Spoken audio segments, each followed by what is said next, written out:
જિલ્લામાં કમોસમી વરસાદથી મોટું નુકસાન થયું છે। દેવાટમાં સ્થિત અનેક વિસ્તારો છે કે જ્યાં વીજ પુરવઠો ખોરવાયો છે। આ દ્રશ્યો પણ સામે આવ્યા છે કે જ્યાં લેવાટમાં સ્થિત 66 કેવી સબસ્ટેશનમાંથી રાટ વિસ્તારના 45 ગામડાને વીજ પુરવઠો પૂરો પાડતો વીજ પોલ ધરાશાયી થતા ખેડૂતોને મુશ્કેલી પડી રહી છે। થાંભલા વાવાઝોડું આવ્યું હતું 15 દિવસ થઈ ગયા। આ થાંભલા ગામમાં 4-5 પડેલા છે, વાયર ખેતરમાં પડેલા છે, કોઈ ધ્યાન આપતું નથી અને રજૂઆત પણ કરેલી છે પણ કોઈ આવતું નથી। 15 દિવસથી અમારા ખેતરમાં ખેડવાનું તો કઈ રીતના અમે કામ કરીએ? કોઈ મરી ગયો હોય, વાયર ઉપર બીજી લાઈન ચાલુ છે અને બીજી ખેલવાયેલી છે તો અમે કોઈના કરંટ આવી તો દશા શું થાય? મરી જાય માણસ।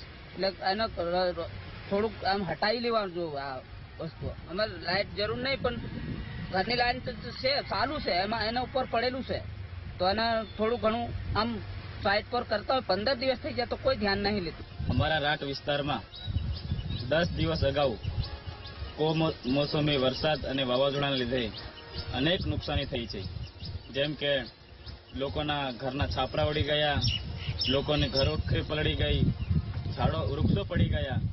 વૃક્ષો પડવાના કારણે અમારા વિસ્તારમાં લાઇટ નથી આવી શકતી। તો અમે હેલ્પર અને એમજીવીસીએલના ઇજનેર સાહેબને અમે અનેક વખત અમે ફોન કરીને રજૂઆત કરી છે પણ આજ દિન સુધી એ લોકો અહીંયા કામગીરી નથી કરી શકતા। લાઇટ વગર કેમ તરું નાખવાનું હોય? થાંભલા ભાગી જા 15 દિવસ થઈ જાય પણ કોઈ સુનવા નહીં કરતા। તમે રજૂઆત કરેલી? હા કરેલી ને।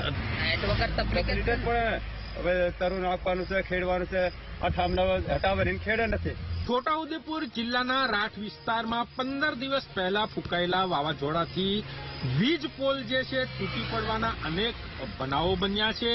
હાલ જે આ ચીસાડિયા ગામ છે, ચીસાડિયા ગામમાં એક ખેડૂતના ખેતરમાં 2 વીજ પોલ તૂટી પડતા તેના જે વીજ વાયરો છે એ જમીન ઉપર પડેલા છે, પરંતુ આ જે વીજ વાયરો જે પડી ગયેલા છે એના ઉપરથી અને નીચેથી જીવંત વીજ વાયરો પસાર થયેલા છે અને જીવંત વીજ વાયરોને જે પડેલા વાયરો એ અડેલા નજરે પડી રહ્યા છે।